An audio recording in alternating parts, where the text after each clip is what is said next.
Hello friends, welcome to ಸ್ಪರ್ಧಾ champion. Friends, ಈ ವಿಡಿಯೋದಲ್ಲಿ ನಾನು ಮಾರ್ಚ್ 26ರ ಇಂಪಾರ್ಟೆಂಟ್ ಕರೆಂಟ್ ಅಫೇರ್ಸ್ ಬಗ್ಗೆ ಡಿಸ್ಕಷನ್ ಮಾಡ್ತೀನಿ. ನೀವೇನಾದ್ರೂ ಫಸ್ಟ್ ಟೈಮ್ ನಮ್ಮ ಚಾನಲ್ನ ವಿಸಿಟ್ ಮಾಡ್ತಿದ್ರೆ ನಮ್ಮ ಚಾನಲ್ನ ಸಬ್ಸ್ಕ್ರೈಬ್ ಮಾಡ್ಕೊಳ್ಳಿ. ಹಾಗೆ ನಮ್ಮ ಎಲ್ಲ ವಿಡಿಯೋಗಳ ನೋಟಿಫಿಕೇಶನ್ಗಾಗಿ ಬೆಲ್ ಐಕನ್ ಮೇಲೆ ಕ್ಲಿಕ್ ಮಾಡಿ.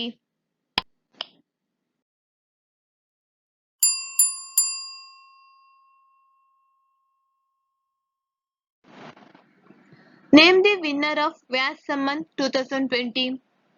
ವ್ಯಾಸ್ ಸಮ್ಮನ್ 2020ರ ವಿಜೇತರನ್ನು ಹೆಸರಿಸಿ.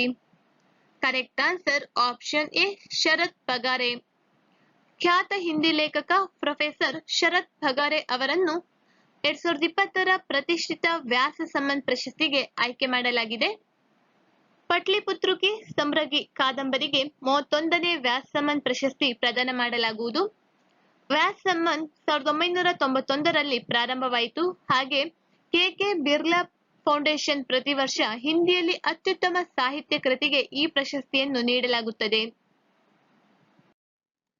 Russia recently launched 38 foreign satellites from 18 countries into orbit.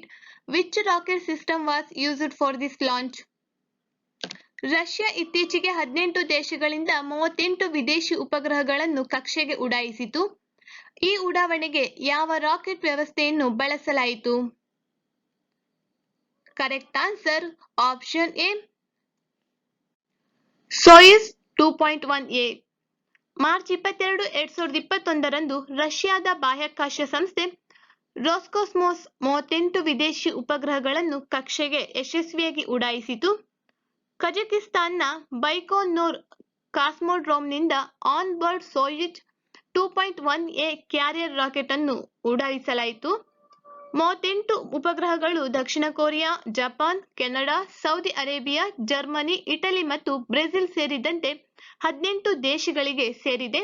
ಹಾಗೆ ಚಾಲೆಂಜ್ 1 ಹೆಸರಿನ ಈ ಉಪಗ್ರಹಗಳಲ್ಲಿ ಒಂದು ಟುನೀಷಿಯಾದಲ್ಲಿ ಸಂಪೂರ್ಣವಾಗಿ ನಿರ್ಮಿಸಲಾದ ಮೊದಲ ಉಪಗ್ರಹವಾಗಿದೆ. ಇದನ್ನು ಟೆಲ್ನೆಟ್ ದೂರ ಸಂಪರ್ಕ ಗುಂಪು ರಚಿಸಿದೆ.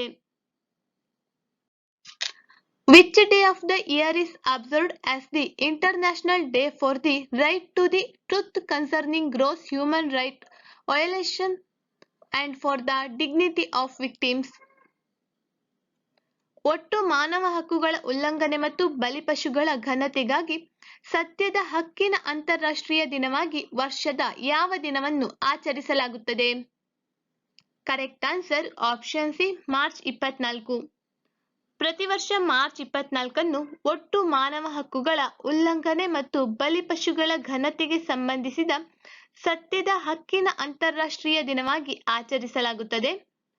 ಮಾನವೀಯತೆಯ ವಿರುದ್ಧದ ಎಲ್ಲಾ ರೀತಿಯ ಹಿಂಸೆ, ಅನ್ಯಾಯ ಮತ್ತು ದಬ್ಬಾಳಿಕೆಯನ್ನು ಬೇಡವೆಂದು ಹೇಳುವುದು, ಹಾಗೆ ಎಲ್ಲರಿಗೂ ಮಾನವ ಹಕ್ಕುಗಳನ್ನು ಉತ್ತೇಜಿಸುವ ಮತ್ತು ರಕ್ಷಿಸುವ ಹೋರಾಟಕ್ಕಾಗಿ ತಮ್ಮ ಜೀವನವನ್ನು ಮುಡಿಪಾಗಿಟ್ಟ ಮತ್ತು ಪ್ರಾಣ ಕಳೆದುಕೊಂಡವರಿಗೆ ಗೌರವ ಸಲ್ಲಿಸುವ ಉದ್ದೇಶವನ್ನು ಈ ದಿನ ಹೊಂದಿದೆ. What is the projected GDP growth rate of India for fiscal 2021-22 as per the Fitch ratings? Fitch ratings ಪ್ರಕಾರ 2021-22ರ ಆರ್ಥಿಕ ವರ್ಷದಲ್ಲಿ ಭಾರತದ ಅಂದಾಜು GDP ಬೆಳವಣಿಗೆ ದರವೆಷ್ಟು? Correct answer option D, 12.8%. ಅಮೆರಿಕದ ಕ್ರೆಡಿಟ್ ರೇಟಿಂಗ್ ಏಜೆನ್ಸಿ ಫಿಚ್ ತನ್ನ ಇತ್ತೀಚಿನ ಗ್ಲೋಬಲ್ ಎಕನಾಮಿಕ್ ಔಟ್ಲುಕ್ನಲ್ಲಿ ತನ್ನ ಹಿಂದಿನ ಅಂದಾಜಿನಿಂದ 2021-22ರ ಆರ್ಥಿಕ ವರ್ಷದ ಭಾರತದ GDP ಬೆಳವಣಿಗೆ ಅಂದಾಜನ್ನು 12.8%ಗೆ ಪರಿಷ್ಕರಿಸಿದೆ. GDP ದರ ಸುಧಾರಣೆಯು ಪ್ರಬಲ ಕ್ಯಾರಿ ಓವರ್ ಪರಿಣಾಮ, ಸಡಿಲವಾದ ವಿತ್ತೀಯ ನಿಲುವು ಮತ್ತು ಉತ್ತಮ ವೈರಸ್ ನಿಯಂತ್ರಣದಂತಹ ಅಂಶಗಳ ಮೇಲೆ ಆಧಾರಿತವಾಗಿದೆ. Name the Indian American physician who has been appointed as the US surgeon general in Biden's administration. ಬಿಡೆನ್ನ ಆಡಳಿತದಲ್ಲಿ US ಸರ್ಜನ್ ಜನರಲ್ ಆಗಿ ನೇಮಕಗೊಂಡ ಭಾರತೀಯ ಅಮೆರಿಕನ್ ವೈದ್ಯರನ್ನು ಹೆಸರಿಸಿ. Correct answer option C, Vivek Murthy. America ಅಧ್ಯಕ್ಷ ಬಿಡೆನ್ ಅವರ ಆಡಳಿತದಲ್ಲಿ ಸರ್ಜನ್ ಜನರಲ್ ಆಗಿ ಭಾರತೀಯ ಅಮೆರಿಕನ್ ವೈದ್ಯ ವಿವೇಕ್ ಮೂರ್ತಿ ಅವರನ್ನು ನೇಮಕ ಮಾಡುವ ಬಗ್ಗೆ ಅಮೆರಿಕ ಸೆನೆಟ್ 57-43 ಮತಗಳಿಂದ ಮತ ಚಲಾಯಿಸಿದೆ. 43 ವರ್ಷದ ಇವರು ಎರಡನೇ ಬಾರಿಗೆ ಅಮೆರಿಕದ ಸರ್ಜನ್ ಜನರಲ್ ಹುದ್ದೆಯನ್ನು ಅಲಂಕರಿಸಲಿದ್ದಾರೆ. PUBG Anti-Terror 2021 is a joint anti-terrorism exercise which is scheduled to be held among the member countries of which international bloc? PUBG ಭಯೋತ್ಪಾದನಾ ವಿರೋಧಿ 2021 ಒಂದು ಜಂಟಿ ಭಯೋತ್ಪಾದನಾ ವಿರೋಧಿ ಕಸರತ್ತು ಆಗಿದ್ದು, ಇದು ಯಾವ ಅಂತಾರಾಷ್ಟ್ರೀಯ ಬಣದ ಸದಸ್ಯ ರಾಷ್ಟ್ರಗಳ ನಡುವೆ ನಡೆಯಲಿದೆ? Correct answer option B SCO. Bharat, Pakistan ಮತ್ತು ಚೀನಾ ಸೇರಿದಂತೆ ಶಾಂಘೈ ಸಹಕಾರ ಸಂಘಟನೆಯ ಸದಸ್ಯ ರಾಷ್ಟ್ರಗಳು 2021ರ ನಂತರ PUBG ಭಯೋತ್ಪಾದನೆ ವಿರೋಧಿ 2021 ಹೆಸರಿನ ಜಂಟಿ ಭಯೋತ್ಪಾದನಾ ವಿರೋಧಿ ಕಾರ್ಯಾಚರಣೆ ನಡೆಸಲಿವೆ. ಖೈಬರ್ ಪಖ್ತೂನ್ಖ್ವಾ ನೌಶೆರಾ ಜಿಲ್ಲೆಯ PUBGಯಲ್ಲಿರುವ ಪ್ರಮುಖ ಭಯೋತ್ಪಾದನಾ ನಿಗ್ರಹ ಕೇಂದ್ರದಲ್ಲಿ ಈ ಅಭ್ಯಾಸವನ್ನು ಪಾಕಿಸ್ತಾನ ಆಯೋಜಿಸಿದೆ. ಹಾಗೆ ಇದೇ ಮೊದಲ ಬಾರಿಗೆ ಭಾರತೀಯ ಪಡೆಗಳು ಯಾವುದೇ ಮಿಲಿಟರಿ ಅಭ್ಯಾಸಕ್ಕಾಗಿ ಪಾಕಿಸ್ತಾನಕ್ಕೆ ಪ್ರಯಾಣ ಬೆಳೆಸಲಿವೆ. ಹಾಗೆ SCOನ ಸದಸ್ಯ ರಾಷ್ಟ್ರಗಳನ್ನು ನೋಡುವುದಾದರೆ ಭಾರತ, ಕಜಕಿಸ್ತಾನ್, ಚೀನಾ, ಕಿರ್ಗಿಜ್ ಗಣರಾಜ್ಯ, ಪಾಕಿಸ್ತಾನ, ರಷ್ಯಾ, ತಜಕಿಸ್ತಾನ ಮತ್ತು ಉಜ್ಬೇಕಿಸ್ತಾನ. ಗುಲಾಮಗಿರಿಯ ಬಲಿಪಶುಗಳ ಮತ್ತು ಅಟ್ಲಾಂಟಿಕ್ ಗುಲಾಮರ ವ್ಯಾಪಾರದ ಅಂತಾರಾಷ್ಟ್ರೀಯ ಸ್ಮರಣೆಯ ದಿನವನ್ನು ಪ್ರತಿ ವರ್ಷ ಯಾವ ದಿನದಂದು ಆಚರಿಸಲಾಗುತ್ತದೆ? Correct answer option A March 25. ಗುಲಾಮಗಿರಿ ಮತ್ತು ಗುಲಾಮರ ಸ್ಮರಣಾರ್ಥ ಅಂತಾರಾಷ್ಟ್ರೀಯ ದಿನವನ್ನು 2008ರಿಂದ ಪ್ರತಿ ವರ್ಷ ಮಾರ್ಚ್ 25ರಂದು ಆಚರಿಸಲಾಗುತ್ತದೆ. 2007ರಲ್ಲಿ ವಿಶ್ವಸಂಸ್ಥೆಯಿಂದ ಅಂತಾರಾಷ್ಟ್ರೀಯ ಆಚರಣೆಗಾಗಿ ಈ ದಿನವನ್ನು ನಿಗದಿಪಡಿಸಲಾಗಿದ್ದು, ಜನಾಂಗೀಯತೆ ಮತ್ತು ಪೂರ್ವಗ್ರಹದ ಅಪಾಯಗಳ ಬಗ್ಗೆ ಜಾಗೃತಿ ಮೂಡಿಸುವ ಗುರಿಯನ್ನು ಹೊಂದಿದೆ. Which state has launched India's first government-run ambulance network for animals to boost the animal husbandry and veterinary sector? ಪಶುಪಾಲನೆ ಮತ್ತು ಪಶುವೈದ್ಯಕೀಯ ವಲಯವನ್ನು ಉತ್ತೇಜಿಸಲು ಪ್ರಾಣಿಗಳಿಗಾಗಿ ಭಾರತದ ಮೊದಲ ಸರ್ಕಾರಿ ಚಾಲನೆಯ ಆಂಬ್ಯುಲೆನ್ಸ್ ಜಾಲವನ್ನು ಯಾವ ರಾಜ್ಯವು ಪ್ರಾರಂಭಿಸಿದೆ? Correct answer option D Andhra Pradesh. ಮುಖ್ಯಮಂತ್ರಿ YS ಜಗನ್ಮೋಹನ್ ರೆಡ್ಡಿ ನೇತೃತ್ವದಲ್ಲಿ ಆಂಧ್ರಪ್ರದೇಶ ಸರ್ಕಾರ ಪ್ರಾಣಿಗಳಿಗಾಗಿ ಭಾರತದ ಮೊದಲ ಸರ್ಕಾರಿ ಆಂಬ್ಯುಲೆನ್ಸ್ ಜಾಲವನ್ನು ಸ್ಥಾಪಿಸಲು ನಿರ್ಧರಿಸಿದೆ.